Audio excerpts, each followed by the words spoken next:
poverty. One of the things is, our people need jobs. Historically, what have you found regarding casinos and poverty and helping people? Well, so I think, because this is a Christian radio station, I think this is right on message for what you are talking about. You talking about what's the biblical teaching here. To me, it's even more basic than the one you offered. It's that, Jesus tells us to love others like he loves us. Mm-hmm. And so a casino in any form of commercialized gambling is about loving yourself more than others.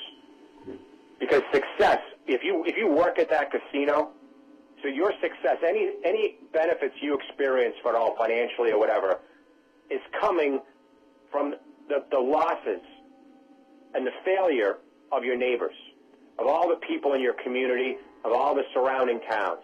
So a small number of people will make some money, but everybody else is going to lose in a huge way, because that's the business. The economic impact of a local casino is like throwing your money into the street and then going out and paying somebody to pick it up. Mm. It's a sterile transfer of wealth. But I will tell you what a casino will produce. It's not going to add new jobs to your community. Again, those jobs are going to come at the expense of thousands of other citizens in your area. But more importantly, it's going to create far more gambling addicts than a job. So what we've seen in state after state is, and I'll take Illinois as a prime example. So Illinois has 10 casinos, and they employ, including part-timers, about 7,000 people. I'm sorry. Let me stop you for just a second, Les. 10 casinos employ 7,000 people? That's correct. Yeah, they're regional casinos, the kind that you proposed in Bristol. They're talking about 5,000 jobs at this casino. That's unreal. Yeah, and that's why it goes back to because the business of commercialized gambling is a big con. It's a form of consumer financial fraud. So that's why when they talk about this, they have to overstate and promise all of these things in order to get people to swallow it, right? I mean, why? If this was such a great thing for a community, then why aren't communities that have their act together pursuing a casino? Mm. I mean, nobody at the University of Virginia, in their urban planning department or community planning department is saying, hey, when you're building your community, this is where you put the casino. Mm. They're targeting communities that are financially desperate and have poor leadership and are willing to sell out their future, in exchange for, the promise of some, gimmick. Like a casino itself. I mean, if you've ever seen the movie, the famous Christmas movie with Jimmy Stewart, is it A Better Life or A Wonderful Life? Wonderful Life. When he goes back and looks at his own life, if he didn't live the kind of honest life and good life that he lived, what that that town's filled with? It's filled with casinos. Mm-hmm. Like this is the prime example of when you are throwing up your hands and saying, "We give up." And that's the antithesis of what it means to be American. That's the complete opposite of what it means to be a Christian. Like, to be a good Christian, it's like to battle in and hang in there, use your faith to make the world better around you. This is making a conscious choice to make the world worse around you, mm-hmm. at the expense of everybody else. You're exactly right about that. I wanted to hit on something because I think you're exactly right in everything you said. Now, folks will come along and they say, because we have two local promoters, very wealthy men, and they have a track record of helping the community, being very charitable, deeply involved in the community. And, people say, that's not what they intend to do. Well, the reality is intentions don't matter. At the end of the day, when you look at the results, this is always the case. And, it's amazing to me because we have the statistics now. We know what happens with these regional casinos. And so they may have the very best of intentions, but but the results are not going to match. If they do have good intentions, the results will not match.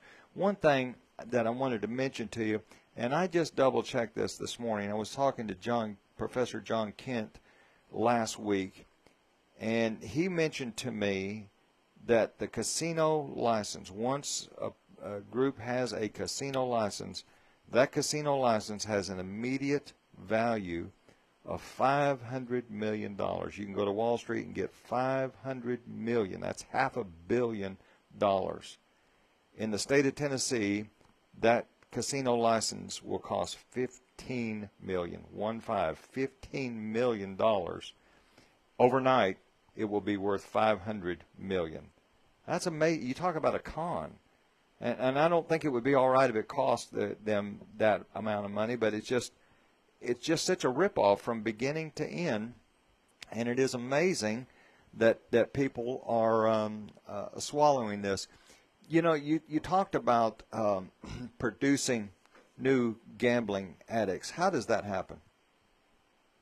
Well, the business model, the way regional casinos make their money is it's not on the person that goes once or twice a year. They make their money on the player. You know, we talked earlier about, you know, who's coming to this casino. Local casinos make their money from citizens going to a casino 4 to 5 to 6 times a week. Okay, they're called the new VIPs, which stands for the very important people, right? So no one from Singapore is going to fly in and lose $1 million at the Bristol casino. The money that casino makes is coming from low-income and middle-income people coming day after day after day, and the casino will incentivize them to come. So they do it several ways. When that casino, if it passes, that casino is going to come in, and they're going to mail everyone within a 50-mile radius, here's $100 worth of free slot machine play.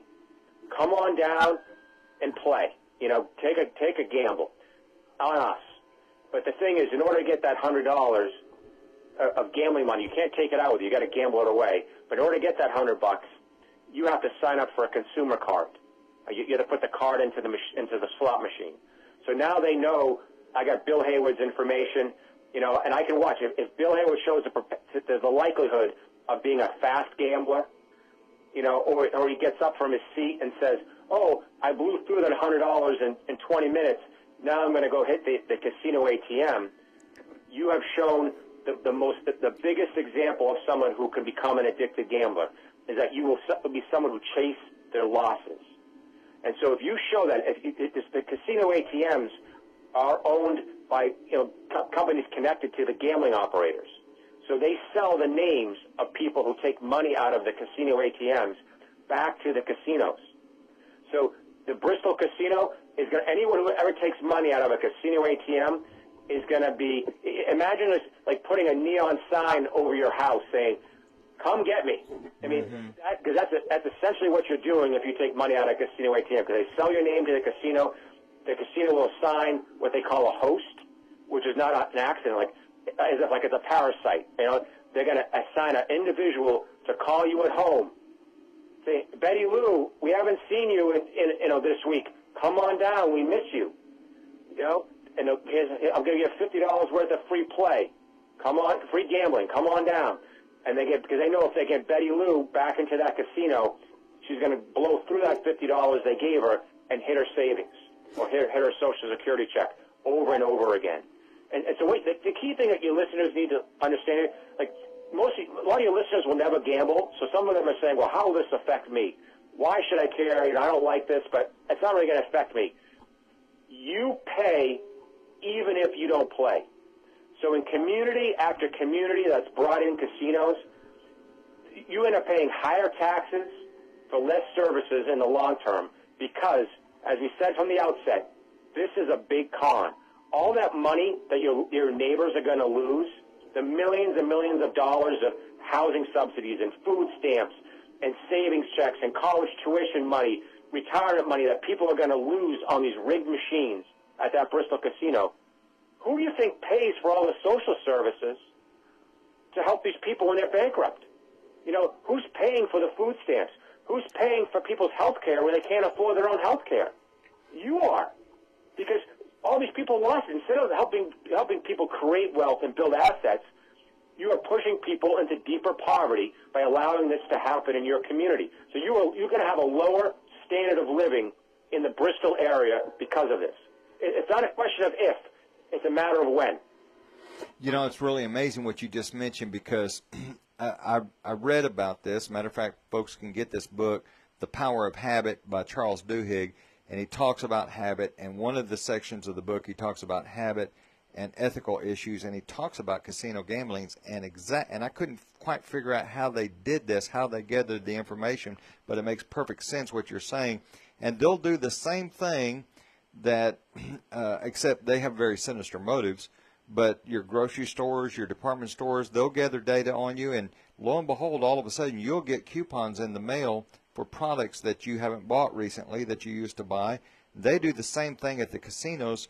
Except one of the things, these casinos, they employ psychologists and computer geeks, and they set up algorithms, and they figure out, oh, Louise, this is her time right now, and these are the subjects we can talk to her about.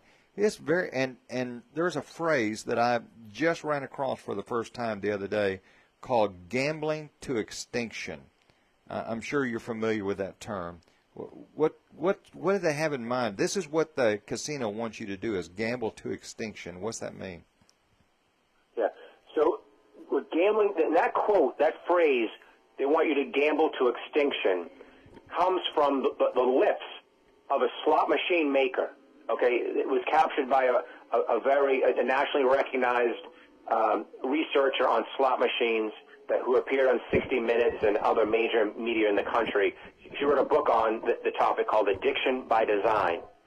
And in interviewing one of these slot machine makers, the slot machines, which are where the heart and soul of a casino, that's where most of the money comes from, is that these machines, the whole experience of the machine, the whole experience of the casino itself is designed to get you to play until your money is extinct, until all of your money is gone. That's what it's designed. So when they use this technology, you talk about how supermarkets track you and so on. Well, the supermarket, might trying to get your family to buy some extra rolls of paper towels one week. Okay, this casino in Bristol, they're not trying to get you to buy extra paper towels. They're trying to change your life financially. They are going to ruin your life. That's where their money comes from. There's more than 20 million gambling addicts in our country, and they didn't start out that way. They were created. Were turned into gambling addicts through these predatory business practices that are allowed by state governments in every state, including Virginia, because the state's making money from this. So there's no consumer protections at this casino. It's open season on every citizen in your state, especially those who are the most low income and really some of the most vulnerable people in your community. Senior citizens who have been locked up for months because of COVID.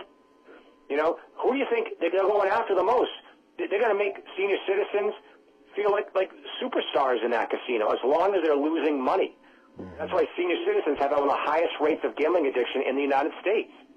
This has become the new senior center, as long as you're losing your cash. So I think this is important because it's relevant to your point about play to extinction.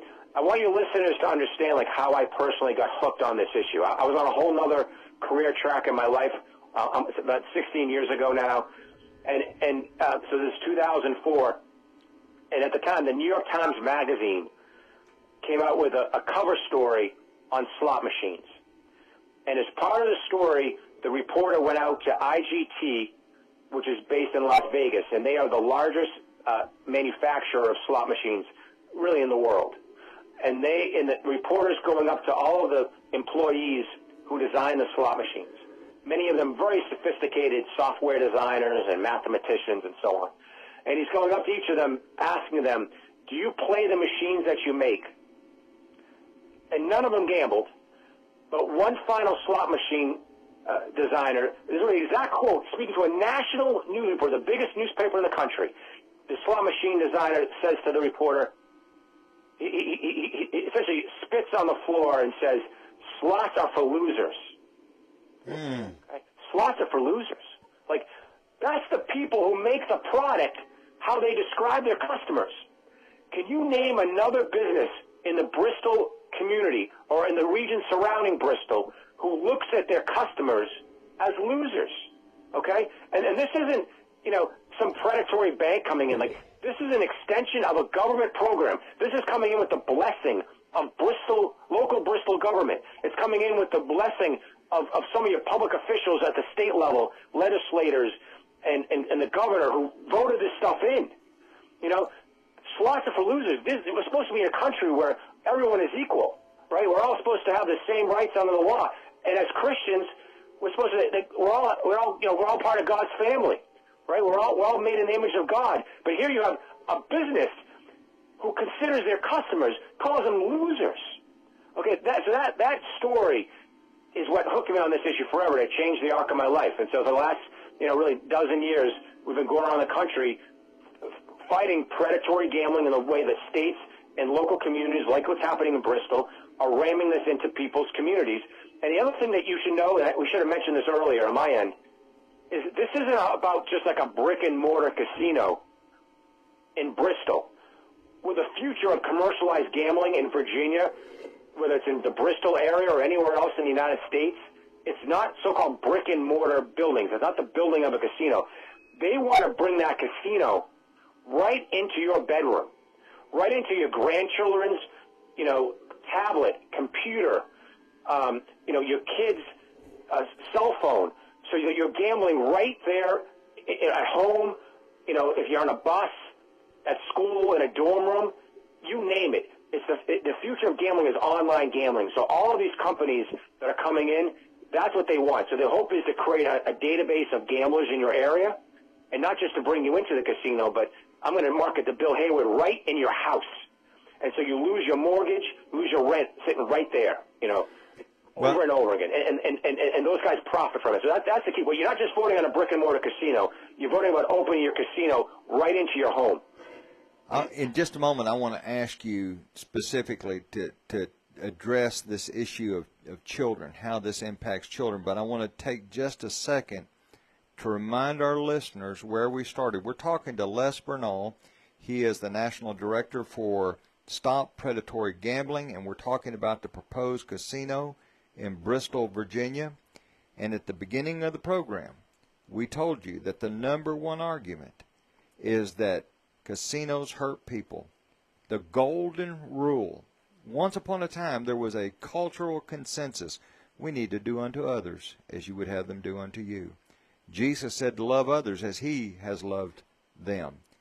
And so I want you to think about what Les just talked about, these designers making machines, and they said, no, slot machines are for losers. Now, they make the machines for them. They're putting these machines. Now, is that a Christ-like attitude? Now, what about the person who's going to be voting on this issue? And unfortunately, I've heard from people who consider themselves to be Christians who say, well, yeah, the poor slugs are going to waste their money. And children, Les, gambling has a profound impact on children, doesn't it? Yeah, and so that's really the long term for Bristol and any other community that's considering a casino. The demographic in the community that pays the biggest price are the community's kids. Because in community after community, and the ways are countless the way kids pay the price and suffer.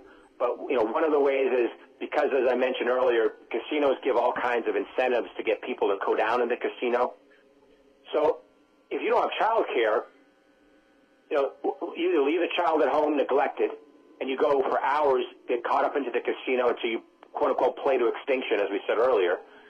Or what a lot of people do is they put the kids in the car, leave the kids in the parking lot of the casino, and they go and say, I'm just going to use this $50 of a free coupon I got.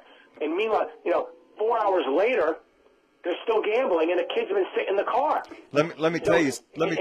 Go ahead. And I want to mention something. That's just one. So incredible amounts of child neglect is a big part of this. But the biggest role that bringing casino into your community has is is it normalizes commercialized gambling for an entire generation of Bristol area kids. They think it's going to be perfectly normal to see your neighbor go down and lose their paycheck at the local casino. You know, so instead of spending your birthday with your family, I'm going to go down and celebrate my birthday at the casino. You know, in a business that's based on exploiting, taking all my money. Like, it changes the culture of your community, especially for kids. And I think the last thing I'll say on this, and I know you want to jump in, but the last thing I want to say is this: the long-term picture here is, as I said earlier, they just don't want to bring in a brick-and-mortar casino. They want your kids to become addicted to online gambling. That's the future of this business, and the way they're doing it is through video games. The big push now, and Virginia's right there. Virginia's been really bad on this as a state. Is they're bringing in, like, they call it quote-unquote sports betting, but sports isn't just defined as traditional sports like football and basketball. It's defined as anything that's a contest. Okay, so they're bringing. So if your kids play video games or your grandchildren play video games, they want. So if you're competing on, you through the internet, you can compete on video games. They're bringing gambling onto video games. So the biggest games in the country, games like Mario Kart and Fortnite and like NBA 2K, which is like a big basketball game. They're bringing gambling onto those games. They call it esports gambling, okay? And so do you want your kids gambling on video games as if that's perfectly normal? Because that's what you're voting on. It's not just a casino in Bristol. It's bringing it into your home, bringing gambling onto video games in your region. You know, a couple of things real quickly that I need to point out, because I'm sure some of the listeners are saying to themselves right now, and really this backs up your point. They want to normalize this. One of the things that they have talked about from the very beginning is they're going to have child care available there on the premises, and they're going to have a recreation area with child care available. And what this is doing is normalizing the whole thing. And people have talked about the fact, yeah, but just think about all the money. And that seems to be the driving force. Think about all the money. Well, when we think about what it's doing to our children, the number of children that are going to be abused. And matter of fact, I was amazed when I looked at the statistics on abuse, that it's as serious, many people think, many experts think, it contributes, gambling contributes as much to domestic abuse as does alcohol. And so these families are going to be suffering, and we're going to be teaching these children that it's a normal activity. But let's talk a little bit about the revenue in terms of, you talked earlier about the social cost. Just because you brought up alcohol, can I just say one point on that? Mm-hmm. I don't want you to listen, because I mean, alcohol is definitely a problem in society, okay? But what makes commercialized gambling even more severe in terms of the impact it brings into someone's home is this is life-changing financial losses that happen. So when we talk about the abuse that occurs, you know, if someone who's an alcoholic, you know, over time, they can get better. Hopefully people get the recovery they need and they stop drinking alcohol. But if I become a gambling addict and then I stop gambling, it's not like my life gets back to normal. Like, I'm broke. I've lost my home. My kids can't go to college. I'm divorced because my wife left me because I gambled away our financial future. You know, you name it. This is life-changing financial losses. So I think that so that's what makes commercialized gambling, if you get addicted to it, even more severe than the consequences of alcoholism. Mm. And I'm not trying to minimize alcohol, because that's a serious issue in our society.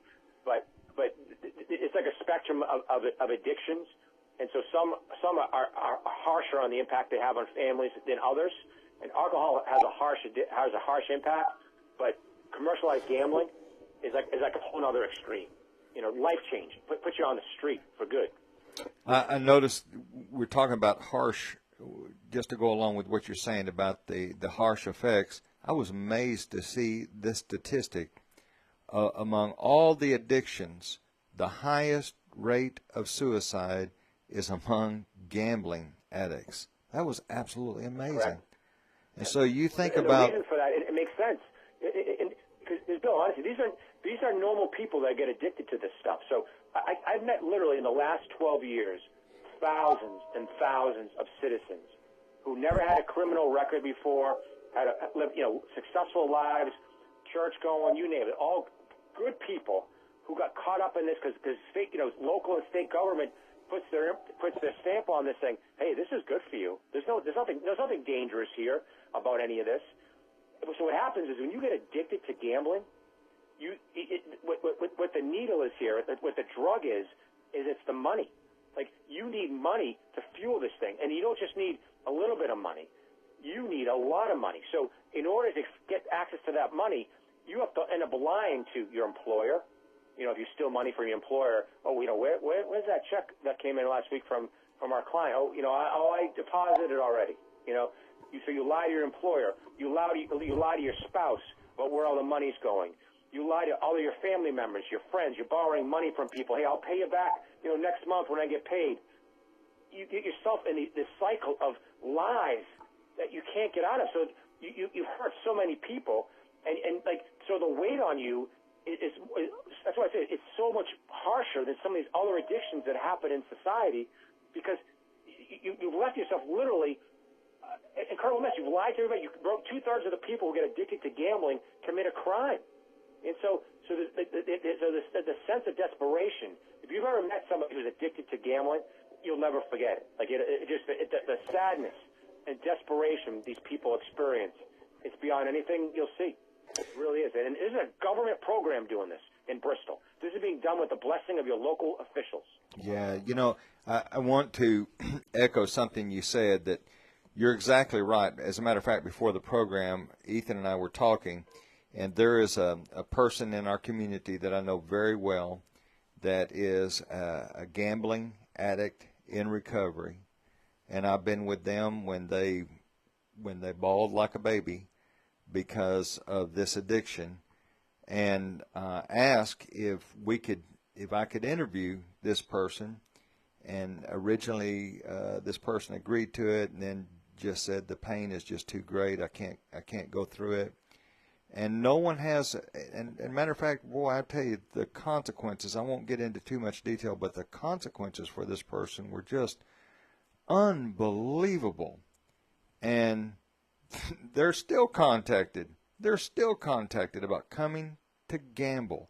The casinos don't care. They will bleed you dry, and then if you get a few more dollars, they will try to take that away from you as well. And we've got politicians, breaks my heart, supposed to be, and I'm going to ask you about who gets behind this politically and socially, who gets behind this, because, here in Southwest Virginia, we had what was supposed to be some pretty conservative legislators, and one of our state senators, supposed to be a really conservative guy, very religious guy. And lo and behold, Senator Bill Carrico, he pushed this thing. He denied it at first, but then when this bill was dead, he went and resurrected it, and he was very proud of himself. And so this is not necessarily locked up in one political party, is it? Well, that's very well said. So before I want to say first, the people that oppose predatory gambling, they come from across the spectrum. They're people who see a wrong, and they step out to make it right. So what's great about our movement to stop this predatory gambling that's happening in Bristol and other parts of the country is it brings out the best in all citizens. The flip side of that is on the other side, the people that push this, at the same time, it also doesn't know party, okay? The establishment of both political parties, whether some of the conservatives and some of the so-called liberals that push this stuff, they are both parties are pushed, but it's the establishment really of both parties. The reformers on both sides of the political spectrum, the people who really believe in trying to make government work for people or trying to make society better wherever you come at, regardless of your political stripes. If you're trying to, do God's will in this world and you're just trying to, make the world better, those are the people that stand up and fight this against it. But it's, Jesus, we used to call it all the hypocrites, right? For people who practice, I believe in this, but at the end of the day, they push for things that makes them a hypocrite. As I said earlier in this call, how the people that promote gambling and profit from gambling don't gamble. That's true for the politicians who push this stuff. That applies to them. We have a whole list on the homepage of our website at Stop Predatory Gambling that's called the Hypocrite Hall of Fame. And so you have politician after politician from the establishment of both parties who stand up saying, oh, I support working people, or I'm pushing, I'm a conservative, I'm a small government conservative, I believe in free markets. Oh, but I have an exception. I'm bringing in a casino which has a monopoly in Bristol, that defies any Christian teaching you can think of, and I'm going to ram this in, at the expense of the people I'm supposed to serve. So there's lots of hypocrites on this, and if anyone who's serious about trying to put, God's teaching into practice in their world, regardless of their political stripes, this issue, this is a public voice of government today to most citizens. It's gambling. It's go out with a Virginia lottery. Now the government doesn't advertise anything else more than they do gambling. Whether it's the federal level or state level, gambling is a public voice of government.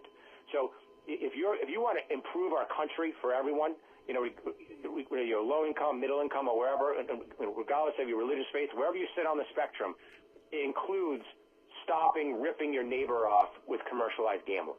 It's allowing people to build assets and get into the middle class, by creating wealth. Because it's not just how much you make in life, how much money you make, it's also how much you keep.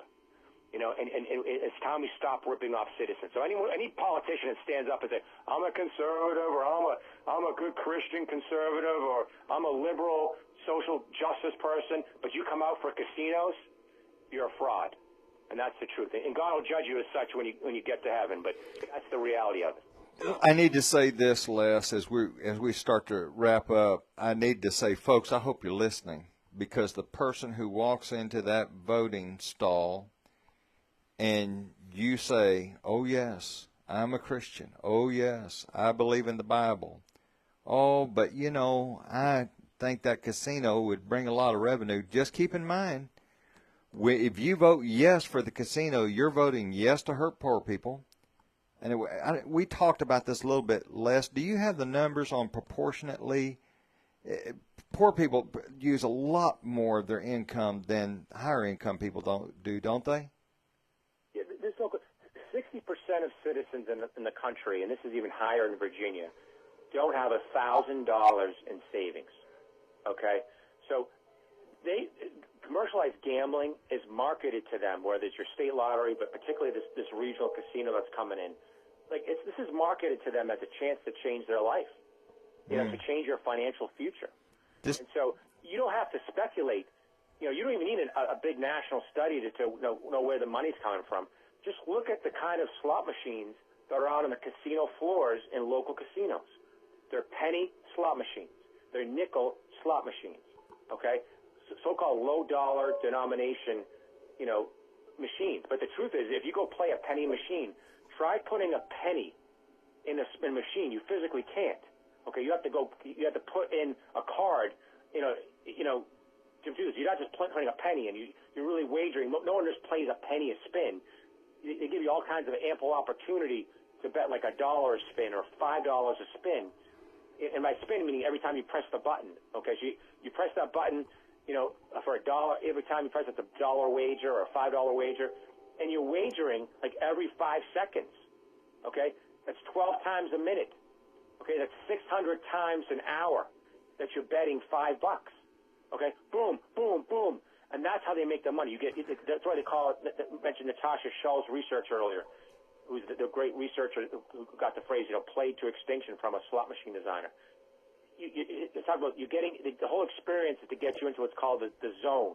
So you block everything else out. You get sucked in playing that machine every 5 seconds. And if you wonder, is that possible? Just think how much addicted people are to their phones right now. If you have anyone who's if you have a smartphone, you watch people how they can't get themselves off of the phone. Imagine that experience. Now you're at a machine and you're gambling away your financial future at it. Mm-hmm. And they have a host they have a person assigned to you at the casino coming up.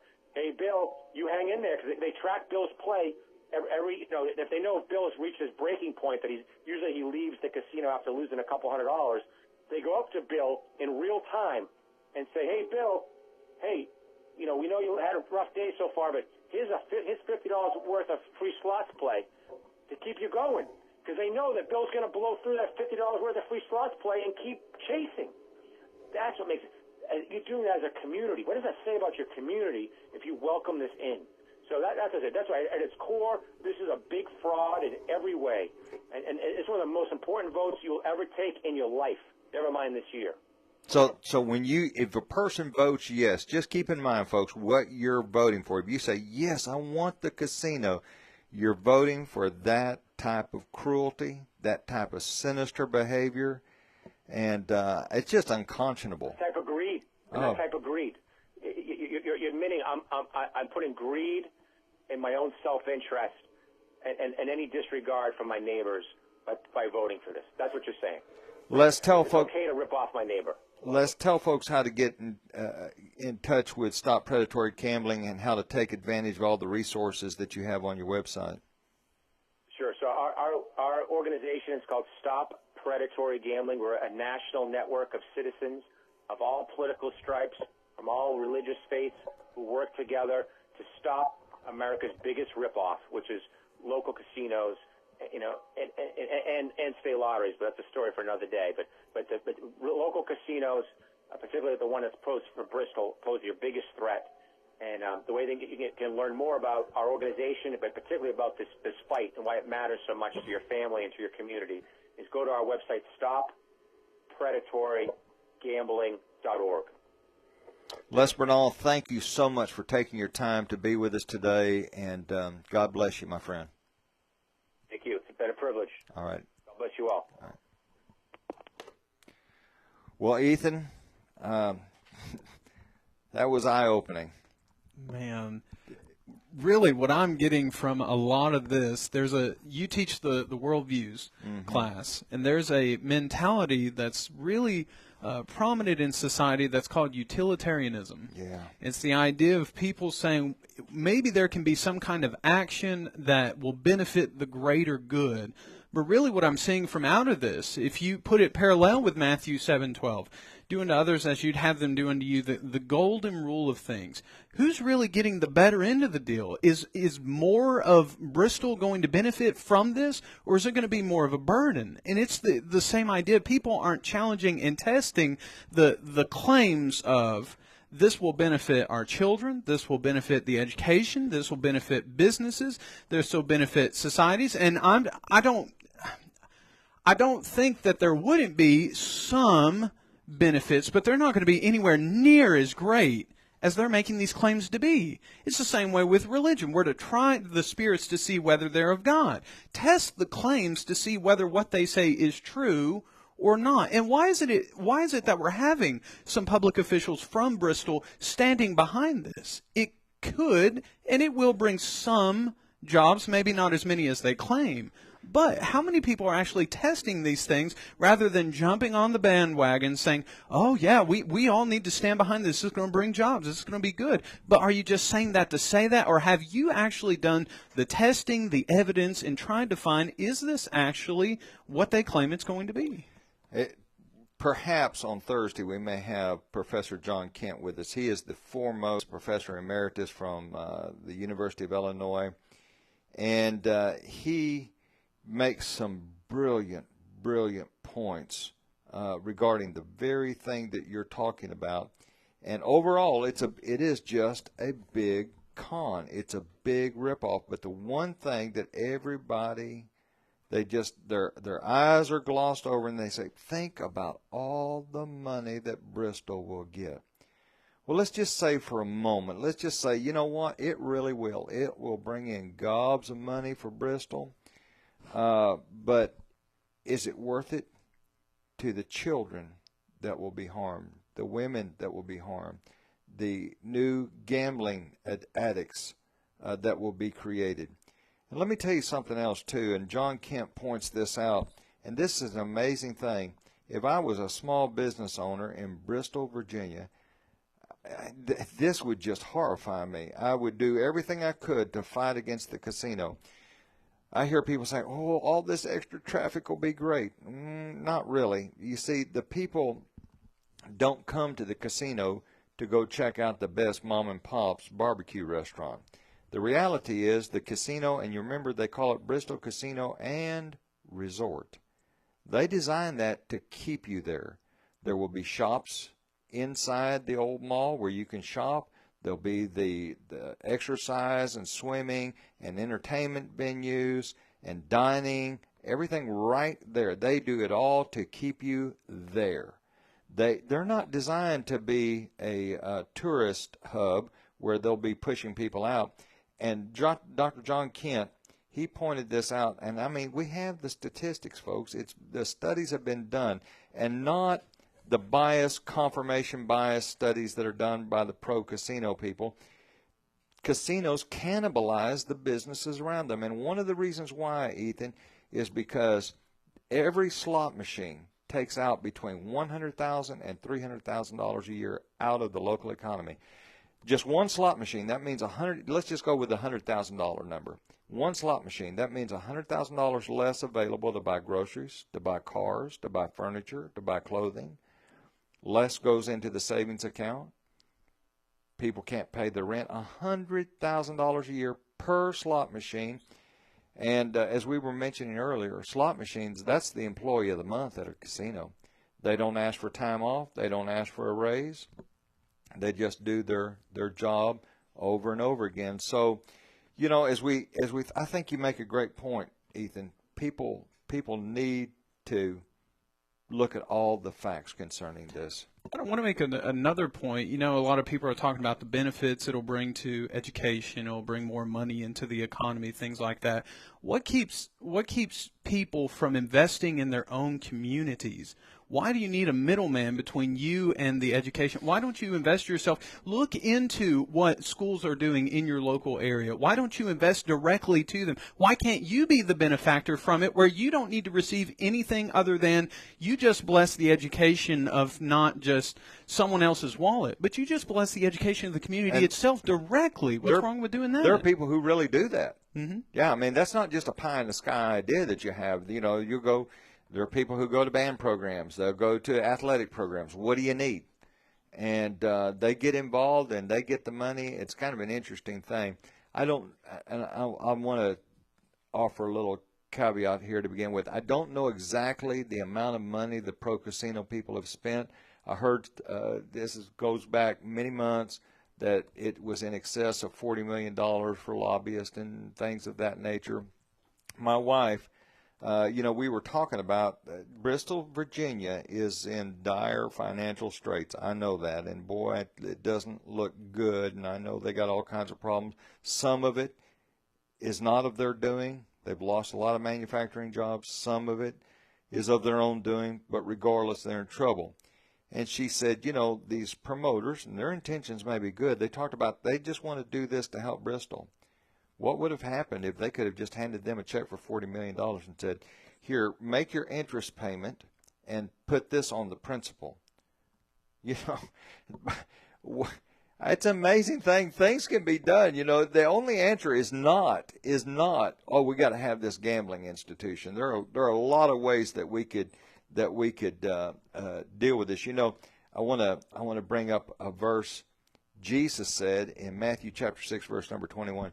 No one can serve two masters, for either he will hate the one and love the other, or else he will be loyal to the one and despise the other. You cannot serve God and mammon, money.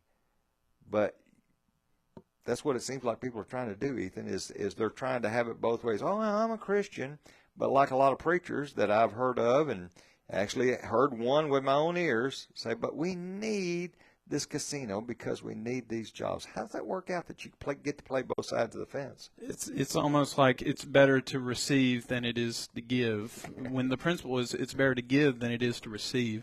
It's the same idea that Paul would tell Timothy in 1 Timothy 6, verse 6. Now, godliness with contentment is great gain. Does that mean that we're never going to fall into some kind of financial fiasco, whether it's the individual or an entire community? No. Those things are going to come, but Verse 9 is key. Those who desire to be rich fall into temptation and snare, and into many foolish and harmful lusts which drown men in destruction and perdition. I don't doubt for a moment that there are people who have genuinely want the economy to boost. They want the community to thrive. And it almost seems like some individuals are solely depending on this, having a hope, fingers crossed, this will help the community. I'd rather not have fingers crossed, hoping that it will help the community. I'd rather figure out a way to know how it will, and know absolutely this will help the community. There's no negative benefit to it. But a get-rich type thing where it's going to suddenly just boom money into the community, no,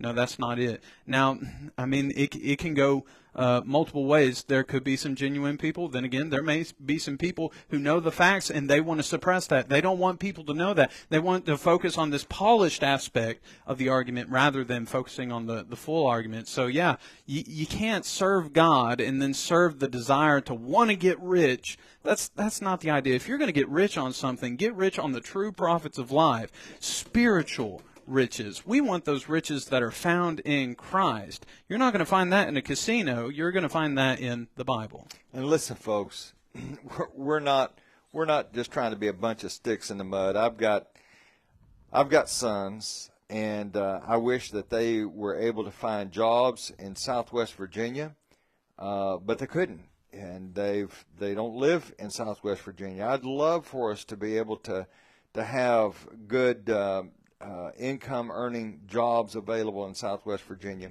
It is a shame. It's a travesty, in my opinion, what's happened to coal over the last few years. I recognize this, but I also know, and I know a lot of these people, there are creative people in Southwest Virginia that are making money, and they're figuring out ways to do it, and they're producers. They're actually producing wealth. They're not just taking wealth. You know, that's the craziest thing. Redistribution of wealth. Take the little bit of money a poor person has and put it into the pockets of a wealthy person, of a wealthy casino. And somebody, let me just say this one thing. We're about to run out of time. So I know there are people out there saying, but Jim McLaughlin and Clyde Stacy have the very best intentions. As a matter of fact, Jim McLaughlin got on TV the other day and said, we're going to do this right. Well, let me tell you something. I can't read their hearts.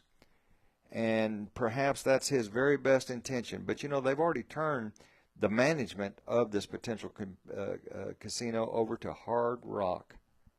You think they care about you? They're going to do it right. How are they going to do it? You got to present your W-2, and they're going to determine how much you can lose. Folks, Hard Rock's going to be like every other casino promoter. They're going to try to take every dime that you've got. But here's the investment you need to make. You need heavenly investments. You need to be a person who studies God's Word, who believes it with all your heart, repents of every sin, and makes that commitment to live like Jesus, confess your of death. Folks, why are we fighting this? We're fighting this because we're in the job of promoting the purity of Jesus Christ. And we challenge you and we encourage you to join us in the pursuit of Christ likeness. Join us again this Thursday for the Arise to Truth program.